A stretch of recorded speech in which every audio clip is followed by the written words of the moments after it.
The Global Earth Monitor project is addressing the challenge of continuous monitoring of large areas in a sustainable and cost-effective way. The goal of the project is to establish a new, disruptive Earth observation data exploitation model which will dramatically enhance the exploitation of Copernicus data. For the first time, continuous monitoring of the planet on the global, regional scale will be enabled for a sustainable price. During the project, EOLearn will be upgraded to consume machine learning technologies from widely accepted frameworks and to adapt and evolve them to specifics of Earth observation data interpretation. Technological and methodological innovations will be combined into a unique continuous monitoring process. The process, based on a seamless combination of data, will deliver an optimal combination of processing storage costs. The concept of continuous monitoring will be validated through the development of 5 specific use cases and through their employment in a 6-month demonstration. The Conflict Pre-Warning Map Pilot will explore the climate security nexus, correlating global climate changes and environmental issues with human activity behaviors in support to guaranteeing the security of citizens. Different geospatial data will contribute to Conflict Pre-Warning Pilot, either derived from existing products or generated in the framework of the Global Earth Monitor project.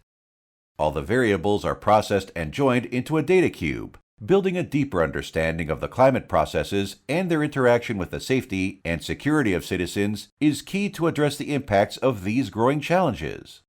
The goal of TomTom's use case is not only to demonstrate added value of Global Earth Monitor as a support to the map-making industry, but to effectively improve quality of their maps and reduce mapping costs.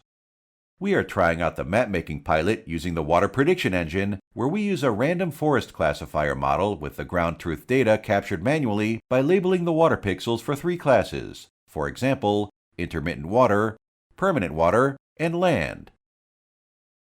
We have trained the model with Sentinel-2 imagery at the native 10-meter resolution to perform per-pixel prediction for these classes for various regions, and we were able to do so with an accuracy above 90%. The model can detect the medium-sized to big water bodies very accurately and consistently. Our next challenge lies in detecting the water bodies, which are very narrow and span only to a few pixels in width in the imagery. We are exploring alternative machine learning techniques to overcome such challenges by keeping the scalability and low-cost detections at the heart of the project.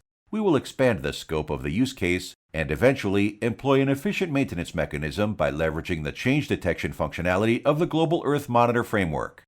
From the Earth observation perspective, agriculture is a complex phenomenon which poses unique challenges. For example, the same crop type can have different temporal and spectral appearance due to local land management, genotype features, site conditions, or environmental factors such as weather, solar radiation, etc. Temporal information is usually the key to differentiating individual crop types, making use of unique differences in seasonal growing characteristics. The goal of the crop classification use case is to develop a model that takes advantage of Earth observation, weather, and soil data to provide automated crop identification. Initial tests have been carried out over the demo area of Slovenia. For crop labeling, Eagle classification has been used with approximately 60 crops. A long short-term memory network has been trained, resulting in an accuracy around 0.86 and Cohen's kappa around 0.73. In the next future, a different algorithm, based on transformers, will be tested in an attempt to maximize the value of complete weather data time series. In parallel, more country databases are being homogenized to extend the training area and increase the robustness of the model. A future challenge will also be to establish the earliest detection time during crop growing seasons. The built-up use pilot explores the identification of built-up areas and provides important input for climate change analysis, security, and land administration, particularly in the developing countries. The pilot tries to address these issues using drill-down mechanism, first using low-cost built-up areas detection on low-resolution satellite imagery, then applying Global Earth Monitor change detection procedures to find areas of interest where the build-up area's pixel-based detection is improved using Sentinel data at 10-meter resolution. As a last step of the drill-down mechanism for built-up use case, we employ a scale-invariant deep neural network for detection of individual buildings at Sentinel-2 resolution and, if needed, on very high-resolution imagery, like Pleiades or Spot. We believe our use cases are the most important parts of the Global Earth project since they will drive the research and implementation of additional missing functionalities. We invite you to connect with us and follow up our work. Thank you for your time.